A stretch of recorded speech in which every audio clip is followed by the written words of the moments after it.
Welcome back to the Squad Show. You got me, Luke Inman, at Luke_Spinman, and go ahead and throw those mock drafts away. These Vikings, they ain't done yet. I'm Luke Braun from Locked On Vikings, and the Vikings are very much done, but at least it feels a little better. What's up? I'm Sam Ekstrom. Ron's trying to cut in line. I love me a sad Jerry Jones. And I don't know where Luke thought that they were still in for, but they are in for a surprise. Justin Jefferson, 1,000 yards, it's coming. Skol! It's the Viking Squad. Everything Minnesota Vikings, every week. Breaking down all the big hits and game-changing plays from the land of 10,000 lakes, the way only the Locked On Podcast Network can. It's time to gear up. The Viking Squad Show starts now. What's going on? Back in the lab, back at it. Another Viking Squad Show. 60 minutes of instant reaction deep dive, including the biggest turning points, our X factor from tonight. Vikings playing spoiler here down the stretch, plus 4 more solid quarters for J.J. McCarthy to add to the resume. But before we get into all the action, quick reminder, tonight's episode brought to us by FanDuel. FanDuel, if you want to be right in the middle of all the action this season, go visit FanDuel.com and place your NFL live bets all season long. One more quick reminder as well. After this episode, go check out that guy right there, Luke Braun over on Locked On Vikings, pumping out all your daily content each and every day. Ron back in the leadoff spot. Vikings officially, eliminated from the postseason. That means it's pretty much about 2 things now, Ron, down the stretch. Playing spoiler, and then obviously developing, J.J. McCarthy in this offense best you can. Felt like we checked both those boxes in a huge way tonight. I guess what just stuck out the most in this one as you kind of watched it unfold the way it did? Yeah, he was a tip ball away from a pretty clean game. That tip ball early on was extremely saddening to start, I guess, because it's kind of set the tone, thinking like, okay, here we go again. This is about to be one of those games, and he cleaned it up. I was glad to see him bounce back. I was glad to see his resilience. The defense fought back for him. But the biggest thing I liked about J.J. McCarthy is his 1 ball and his 2 ball. Like on that slant route to Justin Jefferson in the red zone, he absolutely saved Justin Jefferson from taking a big shot to the ribs by throwing a 1 ball. And then on that 4th down, that fade route or that wheel route to Jalen Naylor, he just put a perfect touch on it to where Naylor saw it coming. The DB didn't know it was in the air yet, and made a great catch. I just think there's a couple plays here and there where if he throws it a little bit sooner, again, Justin Jefferson needs to catch that touchdown on the corner route. But if JJ throws it a little bit sooner, that's probably an easier catch in the touchdown. And then same thing to the deep ball to Jalen Naylor, or no, sorry, Addison. If he throws that sooner, it's a walk-in touchdown. So it's just timing. And again, I think we even heard on the broadcast them saying he didn't get a lot of time on his feet last year. So some of the stuff they wanted to fix, they couldn't even fix and work with him on. So this is a guy that spent an entire offseason basically and season in crutches on sitting down, not doing much. And then 7-8 games now. So it's coming together, and it's good to see, some of the quick game stuff finally, them using it, and less stuff for him at the line of scrimmage pre-snap. I think that's going to be the key moving forward anyway. Like it's some of the stuff just needs to be thrown out and let him read the progressions the way he sees them versus you trying to manipulate the defense. Yeah, Ron. I mean, Ron just brought up the quick game stuff. Throw a bunch of the complicated stuff out the window. 8-ish straight quarters of. Again, the bar was low, but the best ball we've seen JJ play now. What do you think is kind of the biggest recipe for success? What's it been? Because, the offensive line, that's still not fixed. They're still not healthy. The running game still isn't very efficient game to game. What has been the big switch, I guess, that you've seen kind of flip these past 8 quarters? Yeah, I thought this game was a little more complicated game plan wise than the last one. They did have a little bit more of that kind of like there was a fake end around or a little kind of, more play action fakes where it forces you to take awkward steps. And McCarthy did a really good job with all of that, which tells me that the problem maybe did exist a little bit more in just too much mechanical coaching. That's really what changed here, right? It was the whole narrative of the week, and now suddenly things are very different. It's a pretty easy story to tell. So if that's the case, and that, we can go to the offseason and hope the mechanics get better and you don't get as many misses, because there were still a couple that went high or There was one, where he climbs the pocket, he doesn't set his feet, and he ends up one hopping it. That could have been a check down, maybe a chance to convert. You still want to get those out of there, but this is a lot more of what I thought the highs would look like this year, where, okay, he's a second-year quarterback that's functionally a rookie. He's going to have games where I hoped the offense would move like this more often, but you still would have those mistakes that kind of show you, okay, we're not there. We're not all the way there yet. But I just thought it was nice that he stayed calm, especially down 6 at one point, and then that touchdown drive that they put together where it felt like the game was starting to get away from you, and he didn't panic and lose his feet and lose all of his control of his lower body and start forcing the ball and all that stuff that we saw against the Ravens or the Bears. He just kind of kept executing the thing, right? The power of a completion. There were a lot of checkdowns tonight. I thought it was a very cool, calm, collected game, and I think part of that is because there was no drama at the end. So I wasn't I'm not coming away from it feeling nervous myself. It was pretty calm most of that fourth quarter. Plus there's no stakes on it. So maybe that helps too. Once you're so out of the playoffs that there's no pressure on you anymore. Yeah. This was kind of a sexier game than last week. I mean, last week didn't have to do very much. I think we all liked the first touchdown pass to Josh Oliver last week, but very little asked of him, and he executed with a huge lead and a great running game and a great defense. This week, didn't get a lot of support from the running game, didn't get a lot of support from the defense, no takeaways, didn't get a lot of support from special teams other than Aubrey missing kicks for Dallas. This was a lot of J.J. McCarthy. He made throws that were off schedule. The touchdown to Naylor, I know that Chris Collinsworth wants to pick apart the mechanics. That is a sick throw. He had to do stuff himself this game. He had to run for first downs in a big spot, and take a hit on the head. He had this. It was not coming easily with all the stuff around him. Offensive linemen in the game.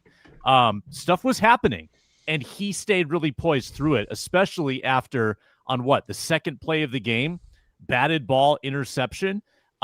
Walks off the field, kind of shrugs it off and smirks about it, and then comes out and plays really good football. So much more explosive than last week. Ron, I was telling you on Tuesday that I wanted to see kind of a volume game from J.J. McCarthy, more of a shootout where he had to win. He definitely was able to win a shootout. It wasn't really a high-volume throwing game, only 15 of 24, but he had to continually execute and lead drives down the field, make big throws. And we saw that tonight. This checks another box in my mind that he can win a little higher scoring game where he has to keep putting points on the board. Yeah, Ron, you and I always do the Gophers post-game show. Obviously, you got the bowl game coming up here in a couple weeks, but I'm looking at the team stats. We always look at the team stats in those Gophers post-game shows, and kind of like Sam pointed out, there's not a lot of wins in here, less passing yards, less rushing yards by a lot. You lost the turnover battle, which we know is huge. Lost the time of possession battle, I should say, which we know is huge. The only real things that they kind of checked the box or won at was way less penalties, which was a huge kind of thorn in their side the first half of the season. Only 3 penalties for 17 yards. And then they really clamped down, both defense and the offense for that matter, in the red zone. So they gave up a lot of yards on defense, but they clamped down the red zone. And then when the offense did get in the red zone, they cashed in 3 for 4 times. So team stats, what kind of sticks out, if anything, in those team stats? And how do you think it kind of equated to, tonight's victory, I guess? The one that sticks out to me, I mean, I don't know if it equates into victory. I'm actually looking at where their first downs came, because on third down, they were 2 for 9. And so for me, as I'm looking through this, a 2nd and 13, they converted that. The only 2 third downs they converted were a 3rd and 1 run to Mason and a 3rd and 8, 58-yard bomb to Addison. Other than that, they didn't get a ton of production of moving the sticks on third down. You look at some of the 3rd and 1 calls where the offensive line just didn't do a great job blocking. We talked about scheming up the run and just putting a fullback in the game. They brought up tonight on the broadcast, I think that was CJ Ham's first carry of the season was tonight. We're in week 15. That seems a bit odd to have a fullback on your roster and have 1 carry. And he didn't get it until week 15. And that's been one of the issues is short yardage runs, and you don't use a guy like that. So That's the one team stat for me that's weird. But then it shows that JJ McCarthy was willing to attack on second down and, use his legs and, keep the pocket moving a little bit, make some of those big throws. The run game was putting them in manageable situations, but that's a shocking one. So I don't know if it accounts to the win, but it's just like to go 2 for 9 on third down and still win the game like that in the shootout. I'm amazed. But then the other side of it is the team stat of the defense. I got to give the Vikings defense a heads up, or sorry, a round of applause, I guess, for the same thing. They only allowed 2 first downs on third down as well. So they were creating a lot of issues for Dak Prescott. You can see Harrison Smith bluff a couple times, and then when he finally came, almost had that could have been an interception if the linebacker had kept running forward. It would have been a pick. I don't know why he stopped his feet right when the ball was in the air, and then he realized, like, oh shoot, I could have got that. That it was kind of a unique blitz when Harrison Smith. It looked like he called his own shot too. It didn't look like he was originally going to blitz, and he just ran up and said, "Oh, he's taking too long. I'm going," and he just went. So those are the two stats: the third downs for the Vikings defense and the third downs for the Vikings offense. To me, were kind of weird. Yeah, Luke, I mean, just kind of echoing that, kind of proving my point here. Not a lot of box scores you're going to look at and see this kind of lopsided of a game and see the team that was kind of, on the wrong end of that win by 8 points, really 11 when you think about that garbage field goal down the end. But again, I'm looking at a couple, really 3 key things here. The yards per pass, one is 10.4. That's got to be the highest it's been all year, 10.4 yards per pass. So some big plays. I'm pulling some True Media right now. I got some cool stats for you. But the other PFF grade, by the way, is huge on McCarthy. 91.8. Ooh. The other two things, though, guys. They must not give him any guff for that interception at the beginning. They don't. Huh? They do not. Yeah, good point. The other two things I was just going to say real quick is, and we were banging the table all season long as the Vikings were struggling those first 8, 9, 10 games. The lack of negative early plays, 0 sacks by J.J. McCarthy, and that kind of scrambled offensive line they had to throw out there tonight. Then again, only 3 penalties, and the 3 penalties only equated to 17 yards. Yeah, that was actually what I was going to here's a team stat for you, a little bit of the nerdy stat of the day for the post-game show. The Vikings started 13 of their series with a pass on 25 first downs. They passed on 13 of those, about half. Every single time they passed on first down, they converted into either touchdown or first down. Every single series that started with a pass converted to the next set of downs. That's pretty good. There's a lot of stats that just show you like really nice, clean, consistent execution. You're not going to get every single play. You're not going to score on every single drive. That would be historic. But if you just give that nice, clean execution and move the ball most of the time, you're going to be able to put up 34 points without any turnovers the other way. And just to jump on that for Luke's point, on the pregame show, we like my 3-minute drill was literally the Dallas defense on first down. Their first down defense was the worst or one of the worst in the NFL. When you look at almost 6 yards per play, which was 28th, 22% of those plays were a first down or a touchdown, which is 25th. 92 first downs on first down is what the defense had given up to this point, which was 29th. And then 202 passes is what the defense faced on first down this year, which is the 3rd most. And a lot of people's like, well, what is it before when they had Micah Parsons? 175 passes, which was the 8th least in 2023. So the exit of Micah Parsons, yes, they brought in Quentin Williams at the trade deadline, but people are not as scared. They've not been scared to attack this offense, or sorry, this defense this year with the pass on first down because it's a really vanilla kind of rush forward, drop 7 defense. And a lot of times the corners like Bland, he's giving it away early. Today, for some reason, he was up in Justin Jefferson's grill. But if you go back and watch that Eagles game, it was like A.J. Brown was Debo, and he was like getting his chain snatched because every single time on first down, he was scared and backing away from A.J. Brown. How about another nerdy stat for you? 0 sacks. That feels good. Wow. That feels good. J.J. McCarthy, and they showed this mid-game, and I've got the final number here. When he was in the pocket for more than 2.5 seconds, that's been a recipe for bad this season. When the play goes on too long, usually reflects some bad decision making, running around trying to make tough throws off platform, and it hasn't gone well for JJ McCarthy. Tonight, 9 of 13, $169, a touchdown, no picks, just fantastic protection with the patchwork offensive line. You didn't have either tackle by the end. And I thought Ryan Kelly did a great job. I thought Jackson did a great job. And they faced some physicality early on.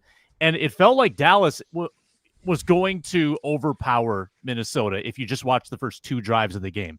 And then all of that went away once you start making some plays downfield. So really positive developments there with line and McCarthy hanging in there and making some improv plays. Just excellent work.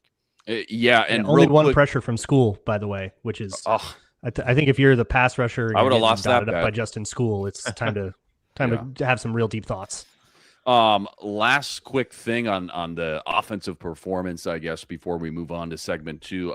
Ron, again, 34 points, and like you pointed out, you only went 2 for 9 on third down. Your leading rusher was Aaron Jones, 12 carries, only 34 yards, and Justin Jefferson, only 2 catches on 8 targets. I don't want to get too ahead of ourselves here. It's going to be a long offseason, plenty of talkers about 2026 and what it looks like, but it is kind of encouraging, is it not, that we know Justin Jefferson is going to bounce back at some point, whether it's at the end of this year or 2026. Maybe he just needs a fresh slate per se. But once that combo gets clicking, the JJ to JJ combo or connection that we haven't seen all year, it is kind of fun to think about what this offense could look like, is it not?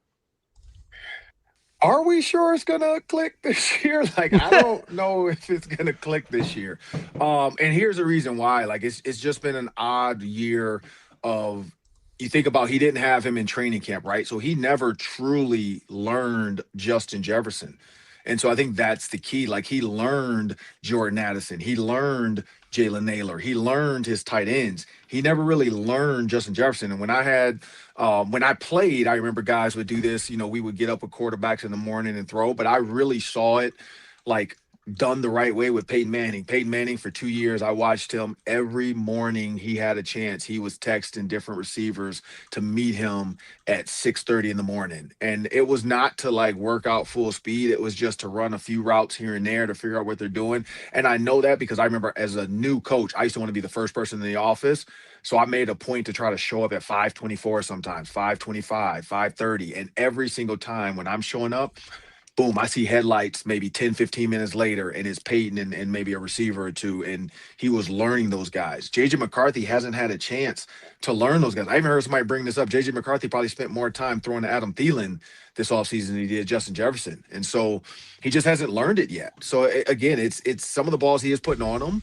But some that, like the fade ball when Bland was in Justin Jefferson's chest, that ball has to be higher so that his catch radius can take over. Like, he kind of put it to where Bland could make a play on the ball. So again, it's just learning what Justin Jefferson does well. Seems like he knows the other guys, but he just hasn't learned Justin Jefferson yet. But I will say, once it clicks, the way JJ's throwing the ball, the footwork, you see the foot coming off the ground throw versus the foot staying flat throw, all that stuff, I think it will be really good because he throws a really good ball. Like, you saw that slant. He put it on Justin Jefferson so that he felt like, okay, I'm not going to take a big hit to the ribs. Because remember, Josh Dobbs sent Justin Jefferson to the hospital with one of those balls. McCarthy kind of knows when to throw the one ball. It's just, can he figure out the 2 and the 3 ball to Justin Jefferson to get him some more throws? But no, I'm not sure in these next 3 games it's going to look beautiful with Justin Jefferson. I just don't think it will.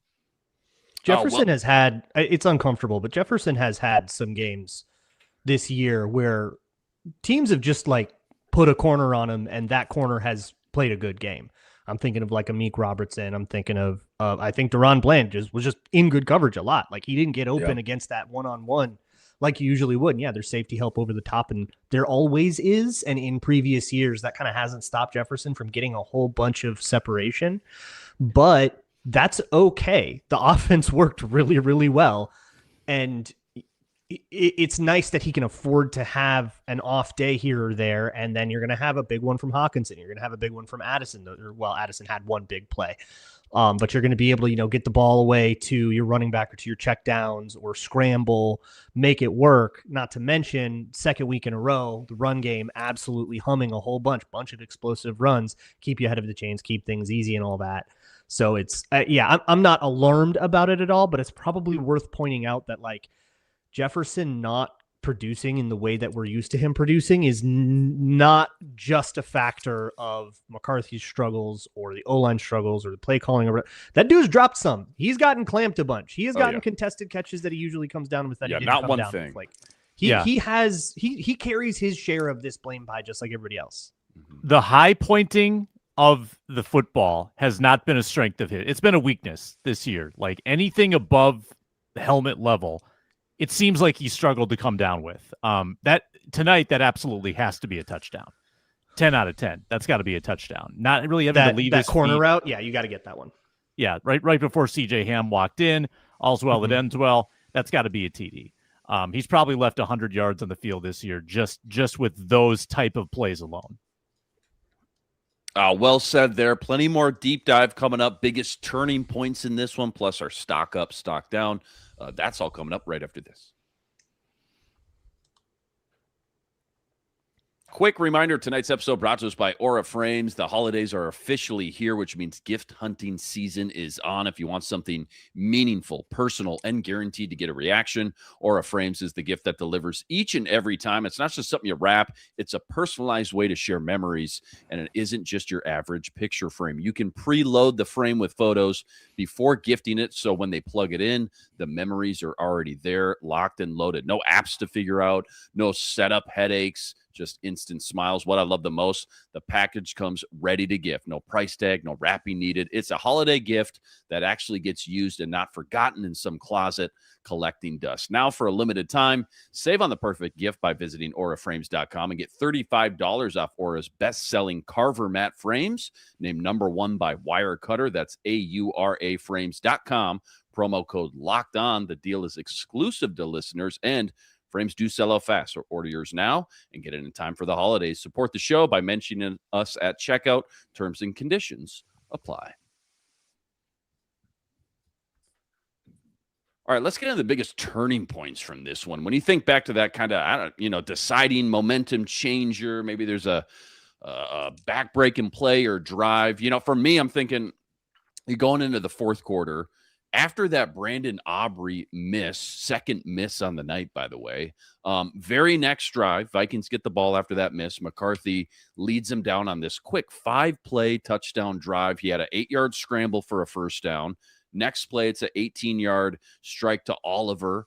Next play, an 18-yard strike to Hawkinson, and then the dagger to Naylor for the touchdown. That's pretty much flawless on the stat sheet, and that put him up 8 points. And at the time, it just really felt like that was a huge momentum swing. I mean, that was a huge turning point considering the Aubrey missed field goal. You add that to the equation, that's a 10-point swing. What else comes to the top of your guys' mind? When was it and why? What sticks out the most right now? Yeah, mine's a little earlier. Coming out of the half, the Cowboys, who had gotten the chance to double up on you, right? They score a touchdown or they score a field goal going into the half. They come out, they score another field goal. Vikings go 3 and out, punt it back, third field goal. And that was 3 unanswered scoring drives. Thank God they were all field goals. We're still in this, but it sure did feel like the game was getting out of hand. And this is the one I mentioned at the top of the show. First play in that situation where just the vibes were so much worse than the situation. And that's where we've seen McCarthy just dissolve. First play, 4 verts, TJ Hawkinson up the seam, big giant play, and then a beautiful drive down, including a 4th down conversion, beautiful drive that ends in that CJ Ham touchdown that we just talked about. That to me felt like this settle in moment, and that gave the Vikings a lead that they would never give up. Yeah, you don't want to be the team that kind of dominates a chunk of a football game and only comes away with 6 points. Like when Dallas starts that third quarter with good drive, field goal, quick, was it 3 and out? Vikings go, Dallas gets it back. Another really good drive, went almost 70 yards, pretty effortless field goal. That is usually a red flag that a game, you could have the game turned back on you pretty quickly. And then we get into Braun's point of the first play of that next drive, the dime to Hawkinson. I mean, when you're down 6, you feel like the game is there for the taking. If you're down 10 there, it feels different. And Schottenheimer, I thought probably should have gone for a 4th and 2 at the Vikings 18, the way they were moving the ball, both running and passing. That felt like an opportunity for them to really step on the gas and try to end that thing early, and they didn't take it.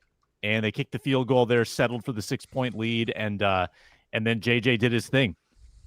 Credit to McCarthy too, and O'Connell for having an offensive approach that worked for all 4 quarters. This wasn't a game where like the script ran out and suddenly JJ McCarthy looked lost. It felt like there was substantial offensive scheming being done for 4 quarters of the football game. Steps in the right direction.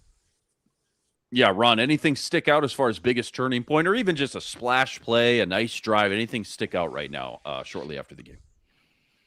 Down the seam, the throw to what's his name, Hawkinson. Like for me, I felt like that's when JJ McCarthy kind of was, making some good throws, and again they kept breaking down. Like I wasn't understanding what they were trying to show. Was that Josh Allen? They were showing him throwing, and then JJ McCarthy. Is that what that was? Yeah, it was Josh Allen as at Wyoming and how messed up his mechanics were. And then you look at McCarthy's and they're like similar to that.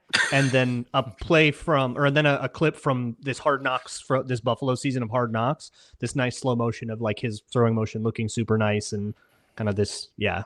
So basically the point was JJ McCarthy could be fixed. Is that what they're trying to say? Yeah. Yeah. It's the mechanical version of Josh Allen's stats in his first 2 years were. Got it. Yeah. Cause I was looking at it, but I was like, what are they? I could not understand what he was saying. And, but anyway, so like when you talk about those throws, right? Cause I know they started trying to break it down. Like here's a throw. He does this. Here's whether he's going to really rip it. The foot's going to come up. Like those throws, that one to him. And I think the one to Oliver, I think both were like 18-yard routes. It just kind of really showed. And then that one at the end for me too, kind of the corner route to Hawkinson to kind of seal it. That was the one where I was like, okay, that's a touch ball. And it was layered perfectly over the top of Hawkinson. Because if you would have rewound maybe, 8 weeks ago, that ball's probably in the first row of the stands in Dallas Stadium. Like he would have thrown it way too hard. He would have probably tried to lead, Hawkinson too far. He kind of made the throw where it was like, it's your ball. You got to go make this play, though. Because even the DB hit it down towards Hawk, and he still was able to come down with the ball. So those 3 passes for me just kind of showed a little bit of growth with different throws, like a layered middle throw, a zinger, and then he kind of layered one over the top. Like I just felt like those moments there, it's like, okay, this guy's actually dealing the ball. Yeah, he felt like he was in his bag, especially on that drive. He just felt like. By the way, his gritty was terrible. That gritty, that was horrible. Never do that again. Just score. Yeah, I think it's his he cocks his arm or he's got like an ice in his veins thing. Yeah, he's got like his own celebration. Yeah. I don't down the sleeve. Fully get it, but it's like you're gonna see it a lot. So I'm into sorry, it. Ron. I'm into it. Coaches, not as bad as the Mike Gesicki's was bad, but that not as bad. It was like still trying to be he bad, still does it. That was like a bit. He still does it, and he's never gotten better. Well, I think Brandel also did one like that, kind of almost Gesicki-ish, kind of. I know exactly what you're talking about. I know exactly what you're talking about. We try to erase it from our minds, but it's still there. Yeah, you don't want to see that. No.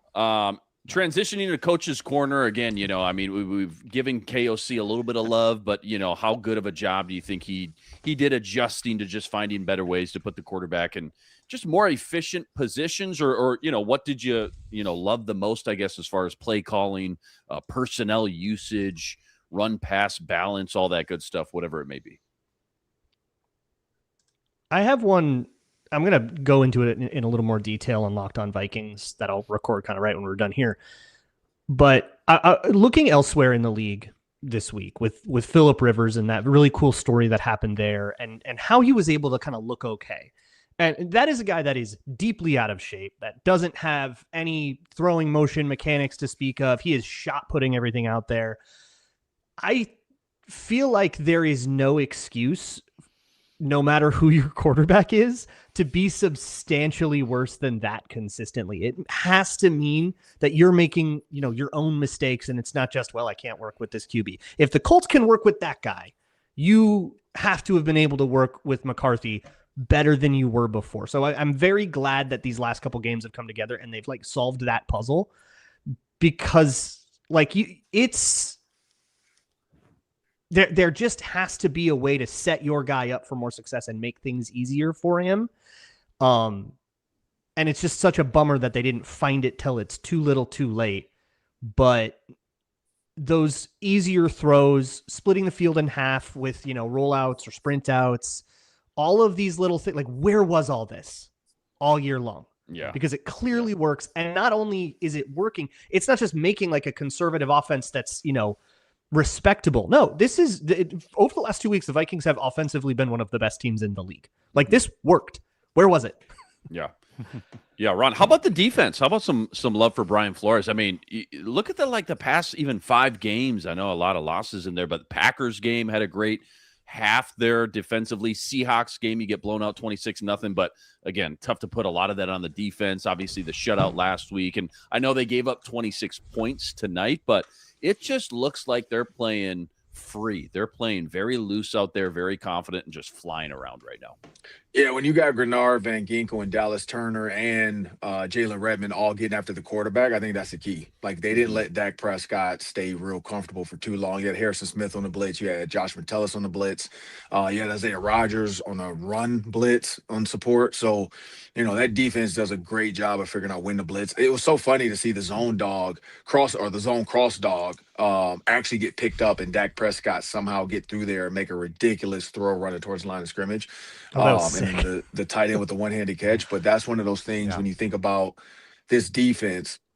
I love, watching Harrison Smith run up in the line of scrimmage because Dak Prescott was taking too long. He's like, look, this is going to be something else. I'm going. And he just goes, and you can kind of see the other cornerbacks like, oh, shoot, like he's gone. We're manned up. But they all figured it out pretty quick, and they made Dak Prescott real uncomfortable. But the one thing I liked is, on first and second down, Dallas's offense coming into this game was first in the NFL with 710 plays run, which means they are extremely efficient. They're, 5.7 yards per play on first down for them. 29% of those plays turned into a first down, and 207 of those were first downs, which was second in the NFL.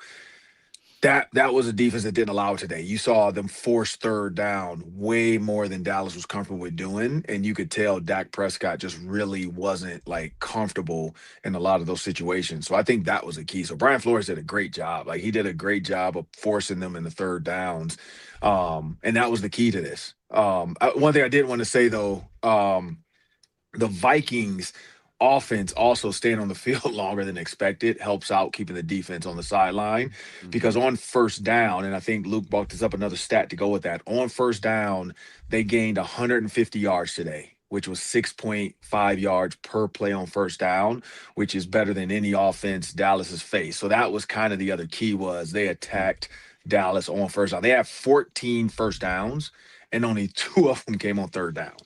So that's the Vikings offense actually moved the ball and kind of stayed. And I was wondering when Kevin O'Connell was going to get impatient, and we saw a couple impatient plays. He just was like, hey, go try to throw as far as you can. But he contained himself for the most part. I think, after that performance, Kevin O'Connell definitely is not going to have Cole in his stocking, and because that's where he was headed with some of those play calling. Offensive thought and defensive thought. Offensive thought, 3 for 3 on fourth down. You got to give the head coach some credit when that's the stat that you have. But how about the first fourth down, the bootleg that resulted in the bad gritty? I mean, that play call was awesome and so well executed by the quarterback. Apparently, have you seen the Peyton Manning highlight? Yeah, when he did that was my first thought. The Cowboys. Right? Yeah, Manning didn't gritty though, so I think that he just McCarthy had to get in there, man.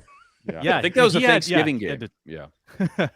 I will say Jordan Mason sold it too, because he took an absolute shot from the linebacker coming off the edge. I literally thought that was a dead play. I'm like, he's done. And then the camera guy didn't even pick it up, and JJ was just that's when jogging. when the camera when you fool the camera. When the camera guy's off, you're like, okay, you got a good one.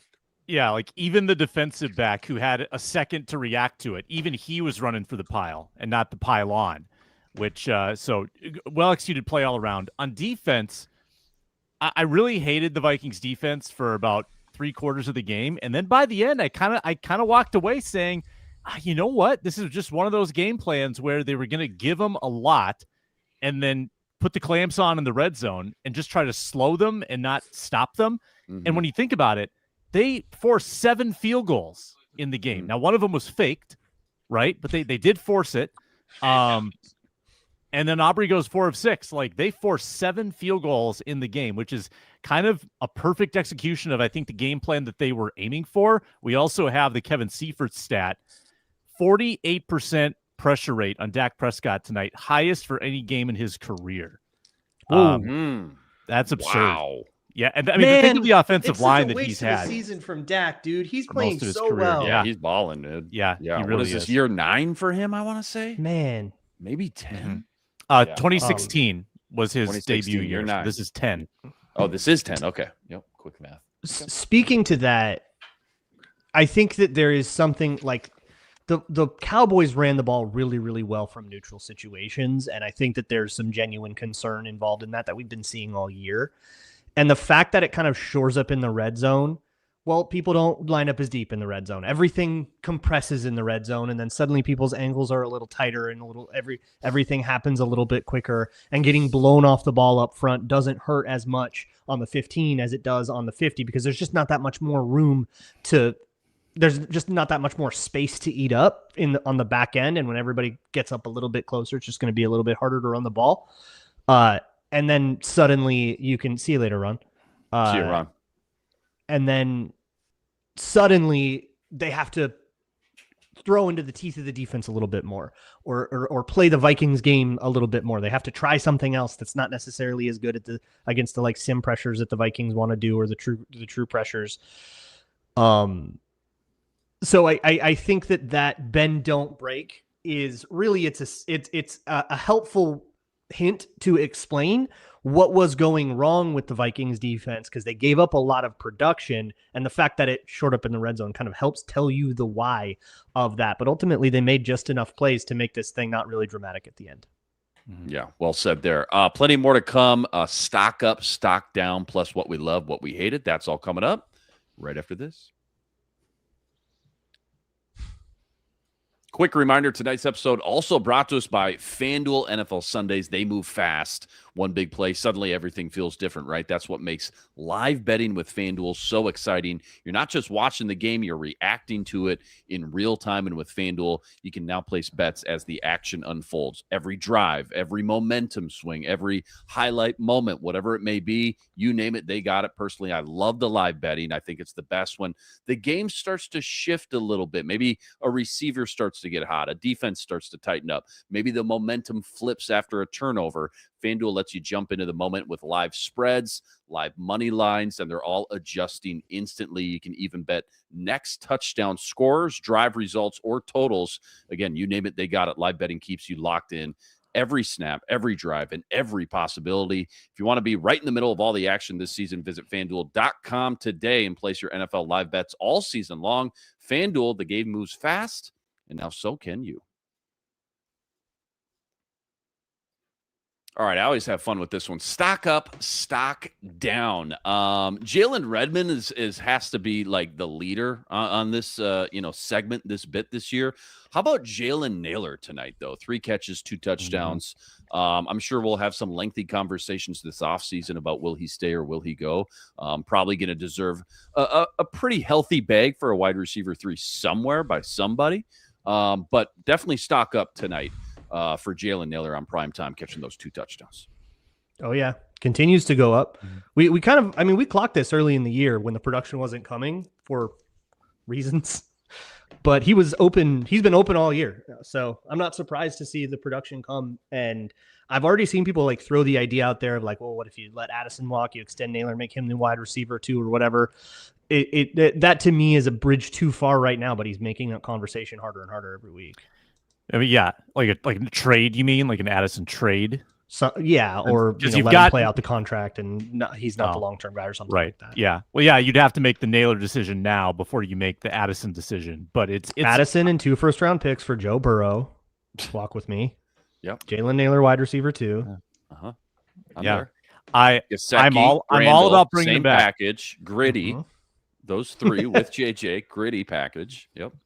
Yeah. Jalen Nailor might be a luxury item you can't afford in an offseason where you need to trim $50 million, but I would love it if they could find a way for. Well, you also drafted, you used your only day 2 pick last year on a wide receiver. I don't know if you're going to have the luxury, just from a team building kind of like mindset and blueprint. I don't know if that means, okay, you're going to give him the bag for wide receiver 3, and that means what? So you don't like your only day 2 pick last year. I don't know. Plenty of time for those conversations. I will say, I will say to put a bow on that. Yeah. That I don't like when we say bag, I still think we're talking like 8 to 10 million a year.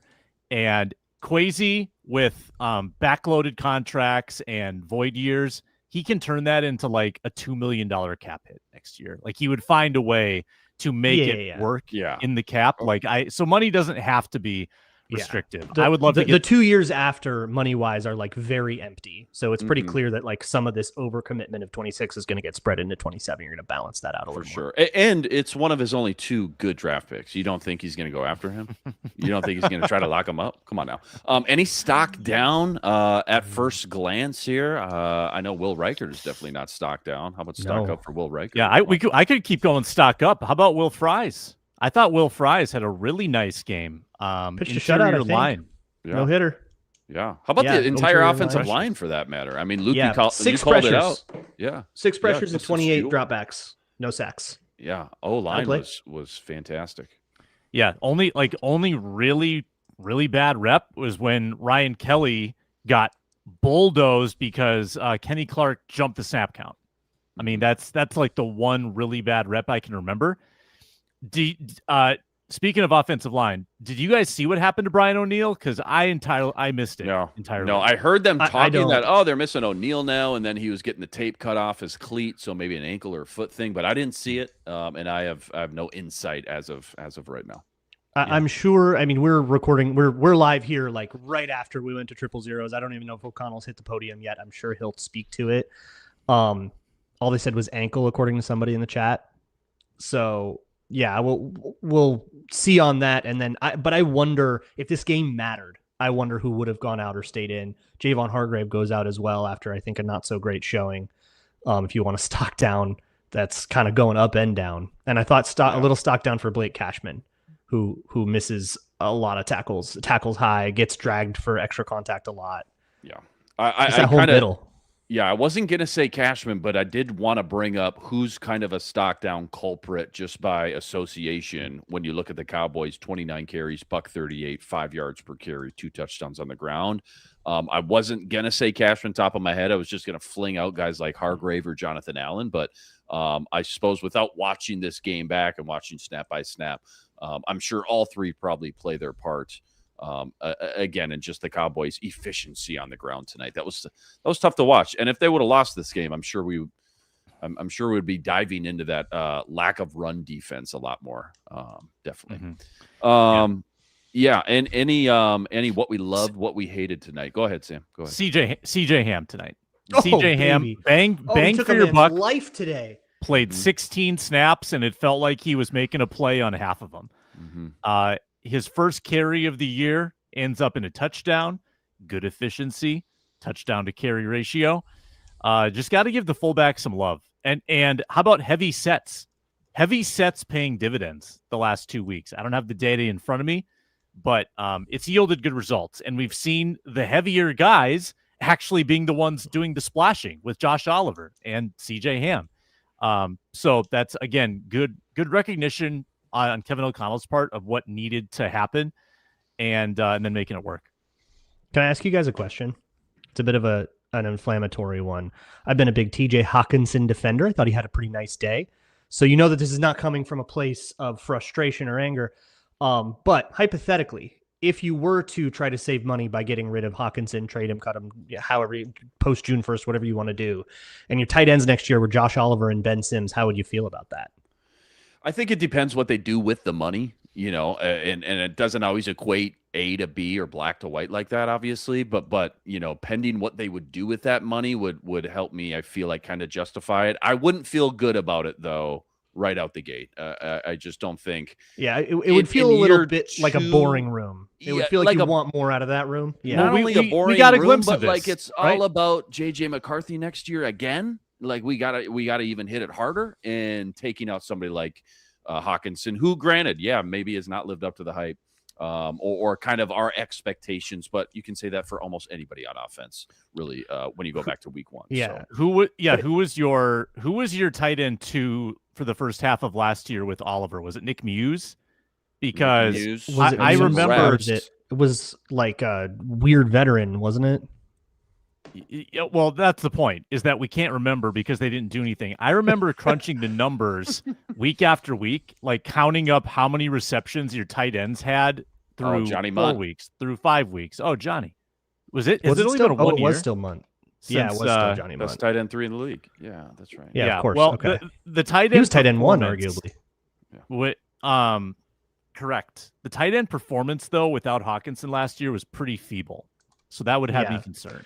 This is a Ben Sims question. I kind of think that dude rules. I think if he was still in Green Bay, he would have been like be having a moment right now. I just kind of believe in that guy. Well, he's ours originally, so I know. I was mad Bring we him let him home. go. What we loved, what we hated. I already knocked out plenty of what we loved. Anything else as far as what? How about special teams? No penalties tonight. Rough one though. With Was there some really really bad returns, some bad returns given up. by Turpin? You're saying? Yeah, the kickoff units on both sides had a kick really off out of rough day. bounds. The kickoff out of bounds. Mm-hmm. Fake field goal allowed. Yep, the fake field goal allowed. problem. Yep, yeah, that was rough. really Yep. rough. I don't think Matt Daniels took steps toward keeping his job. Yeah. At least Josh Oliver recovered the onside kick. Yeah, That's he all got that it this time. There you go. Special teams all year has seemed very hot and very cold. It's either great with Will Reichard, maybe Ryan Wright. Ryan Wright had a couple nice punts tonight. Long of 65, 2 for $112, average 56 yards, and both of them inside the 20. I want to say both of them were inside the 10 as well. Obviously, Will Reichard's been fantastic this year. Miles Price has definitely flashed quite a bit. I know we have some concerns with him, but all in all, he's flashed quite a bit for going into the offseason, going into week 1. Like, no idea. We're just rolling the dice with this guy. But the bad, obviously, has been very bad this year for special teams, no doubt. So anything else? What we love, what we hated, stock up, stock down. Did I miss anything? The chat said Fabian Monroe, stock up. Maybe just a little bit of love for him over there. I had a couple moments. I've got some stats for you when you're ready. Please. Yep. Go for it. I think for what we'll be talking about tomorrow, Luke, I think a lot of people will be kind of debating, okay, but it was the Commanders and the Cowboys. Like, these are not the best defenses. What the heck? Of all of the games every quarterback has played against the Dallas Cowboys, this one ranks second by EPA per dropback.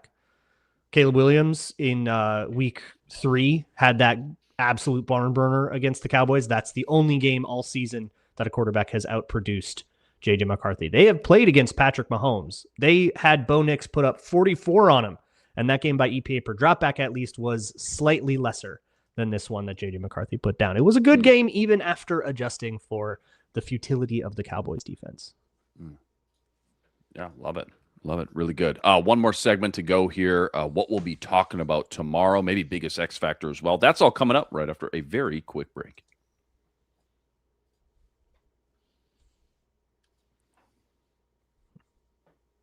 X factor, you think we already kind of, I mean, Jalen Naylor, I guess, would be my X factor tonight. CJ Ham, we gave a little bit of love to. O-line was solid as well. Anybody else want to throw anybody else up there as far as just a candidate for biggest X factor tonight? Yeah, I'll give a little love to a guy who I'm not sure is going to be on the field again, Jonathan Grenard. I think that seemed like a season-ending either like pec or shoulder thing. I hope not. There seemed to be a little bit of concern with the way people were walking around, with the way he responded to it. That seemed a little ugly. So shout out to him. He ended on another great game. The half sack he got was incredible, where he circled around and got his way back into the play. And of course, he gets hurt on another play that he's affecting, getting right to Dak Prescott, and just story of the season, unable to close the deal on the sack. That was his bugaboo all year and couldn't finish the job a lot of times, but man, he is in the backfield constantly. Mm-hmm. So if he is out for the next 3 games, the Vikings will sorely miss that. We haven't really shouted out the running backs. Aaron Jones more than Jordan Mason, but I thought they did a great job kind of picking their way through the creases when they were there, churning, fighting for extra yards, being physical against a defense that has not been physical, with the exception of maybe Quinnen Williams, who left partway through this game. Yeah, nice game up front, I think, in a lot of ways, and especially CJ Ham, who I think was it Kenneth Murray? Someone died. He killed a man. Did you see that one? Yeah. Yeah. That was unbelievable. Yeah, he's toast. Yeah. It feels like one of these games with the two running backs that just it looked and felt better than what maybe I'm looking at when I look at these box score numbers, if that makes sense. Like just a little bit more efficient than these numbers just aren't great. They're just not very good. And again, the volume's not really there either. But again, 22 carries, 65 yards between the two of them on 22 carries. Right. Felt better than that. Felt better than that. This would be a success rate game to see what the success rate was, because you can, you can chalk up the 4th down and 1 conversion as a very successful run. That's not going to help your average in any meaningful way. It did feel like they were staying on schedule for the most part with the run game. So yeah, I'm not mad about it. It wasn't as good as last week, but I'm not tripping either. I just like that J.J. McCarthy had to do some of it himself. This wasn't gift wrap for him. He had to he had to play from behind a lot of the game, like down 7-0, down 14-7, down 23-17. It's not like he got to play comfortably with the lead. The defense wasn't, the Cowboys kept putting up points. He had to keep coming, and he did that. So I'm just walking away really, really pleased with the trajectory on that side of the ball. How quickly we can change our opinion. J.J. McCarthy's 4-4 right now on the season. Look the at way that. you Go said all that was like a kid at back to Christmas 500. walking down the stairs to the Christmas tree, seeing those presents. He's 4-4, man. Let's go. Careful, bad things happen to J.J. McCarthy when he walks down the stairs. Oh, oof. Too soon. J.J. McCarthy had a good quote that I saw on Twitter. Let me try to find it. Basically, I did the gritty in practice. They told me not to, but I did it anyway. Something along those lines. Yeah, He's a leader. Trailblazer. Trailblazer. Oh, here it is. I did it in practice and was told not to do it. So me being who I am, it's like, oh, now I'm more enticed to do it. I'll definitely get a minus for that one. So true. I love that. So true. I love that. What we'll be talking about tomorrow. Yeah, go ahead, Luke. You got some? Like Cam X Storm said in the chat, should be 5-3, right? If we get a reasonable kick return on that Bears game, where he's 5-3 as a starter, we're still in the hunt. We're feeling good. There you go. Yeah, I was at that game. Sorry, I was just thinking back. I was stewing the one game I decided to go to. Yeah, that's on me. That's on me, actually. Yeah, that's yours. Rough. What we'll be talking about tomorrow? What's the A topic you think? Obviously, we'll be on the Viking Squad show tomorrow morning, doing this all over again. But dust settles here. It's always a little emotional right after the games. But what's the biggest talking point you guys think after what we just watched unfold? Are we just giving flowers to KOC now after tearing him down? Coach of the year, man. 12 weeks. Remember? We panicked too early. I panicked too early, certainly. But what reason were we given to think that it would turn around this quickly? I'm pretty fired up to see that it could turn this fast and this dramatically, and that J.J. McCarthy can go into tough road environments and win. He's done it 3 times now this year, and that maybe Kevin O'Connell kind of understands what it's going to take to baby along a young quarterback. I think people learned some lessons, and it took too long to learn those lessons, but I'm glad they learned them this year. It didn't have to wait to audit themselves or get fired in the offseason. That would have been depressing. Yeah, I think the reason that you had was the one they gave you leading into the Commanders game that we were all making fun of, rightfully so. And like I said earlier, like that story is easy to tell. But I got one for you guys who are going to be more interested in this than I am. But it's from John Krasinski. This is the first day since 2003 that the Wolves, Vikings, and Wild have all won on the same day. Somebody is this shouted the Quinn that Hughes out in effect? the chat, man. That is unbelievable. 2003, so, Minnesota Sam, sports. Does that feel right? It does Minnesota not feel right. sports Something's fishy here. You're It's the telling Quinn Hughes me effect, that man. It's Quinn Hughes. It's Minnesota is what it is. It's Minnesota. Minnesota today in Minnesota. But I have a hard time buying that you've got probably, because hockey doesn't start till October, basketball starts in October. You probably got 12 dates per year where this could happen, and it hasn't happened in 22 years. That's crazy. We were due. We were due. due, baby. Minnesota, I love it. We were due. Wild obviously had a fun, splashy trade. Wolves, I want to say 3-4 in a row now. Giants up next here, a couple minutes before we get out of here. Giants up next, back on the road in New York. Giants obviously out of playoff contention as well. They too are trying to develop a young quarterback. Any quick storyline or just a quick thought about Week 16 that kind of intrigues you already? Still 7 days out. Guess the line. Okay. I will say Giants lost to Washington. We shut out Washington. I'm going to say Vikes by 1. Braun? 2.5 on the road. Vibes are good. They're on a winning streak. Vibes are horrific in New York. 2.5. Vikes by 2.5. Ding, ding, ding. 2.5. Nice. Braun nails it. Well done. Do I get any betting contest money for that? Yeah, sure. Why not? Let's just hand it up. Need it. Back to the scene where it all started last year. Van Ginkel had the pick 6. Mm-hmm. So that, I mean, that, it's that gonna be started out with a turnover, I believe, on CJ Ham, the first drive. That's right. That did, yes. Good in good the Century memory. Reds. So Jackson Dart's the quarterback. That's kind of that's fun, at least, right? Yeah, he's fun. You get to go against a quarterback that has a little bit of juice. At this point in the season, you're kind of rooting for challenges, right? It's very opposite. Like if you're in the playoff mix, you want to bank wins at all costs. Now in this position, play spoiler a little bit. Yeah, you want to play spoiler. You want to be challenged. Honestly, Mm-hmm. this is kind of the game I care least about of the final 3. I just want to get to those home games against Detroit and Green Bay and maybe end both of their seasons. But New York's, got a running game that now has a quarterback that can contribute to it pretty substantially. And they've got a bunch of wide receiver 3s over there. No disrespect. Well, they're going to, and obviously, we're not going to see this next week, but they are going to be enticing once Malik Neighbors comes back next year. That's probably a very enticing head coaching job for somebody going into the offseason. Bill Belichick. Yeah. Bill Belichick next year is going to love Jackson Dart. Lock it in. Yep. Matt LaFleur? Wow. Could see it.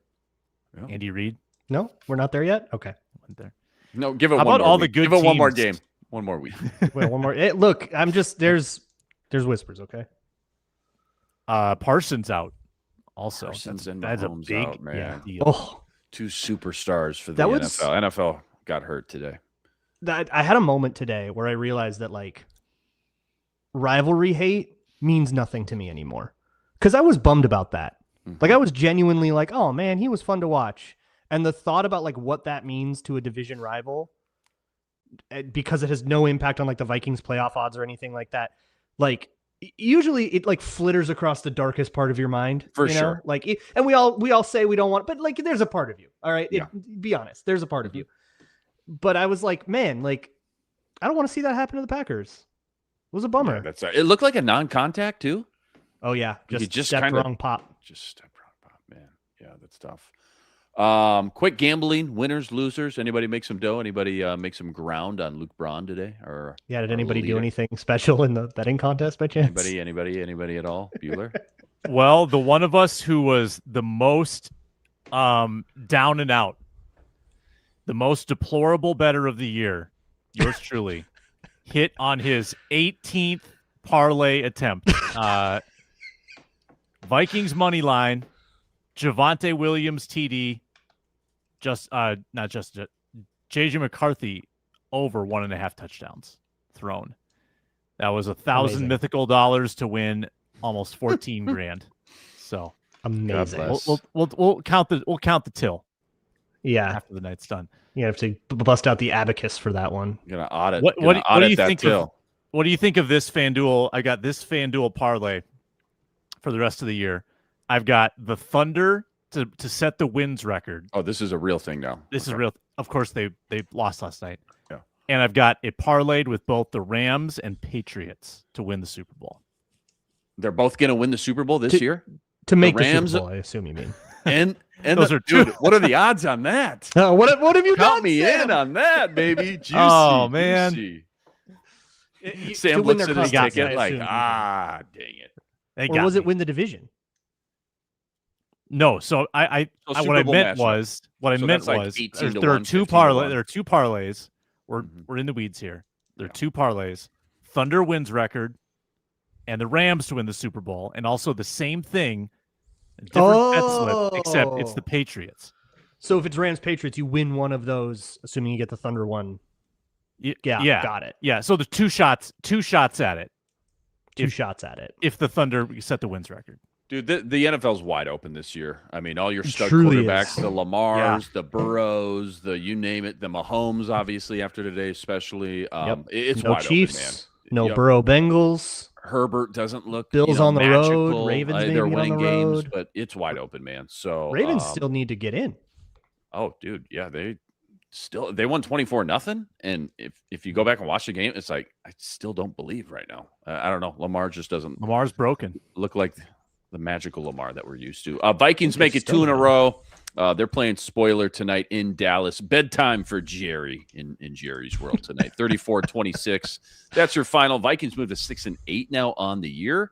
Huge shout out to all you guys, all the everydayers out there that always make us your first listen. All you guys coming in the chat with us from game to game. You guys are on fire once again tonight. Check out Ron, by the way, each and every Tuesday on the Ron Johnson Show. Luke Brown right here, always bringing the heat over on the Locked On Vikings show each and every day. We'll be back again tomorrow morning.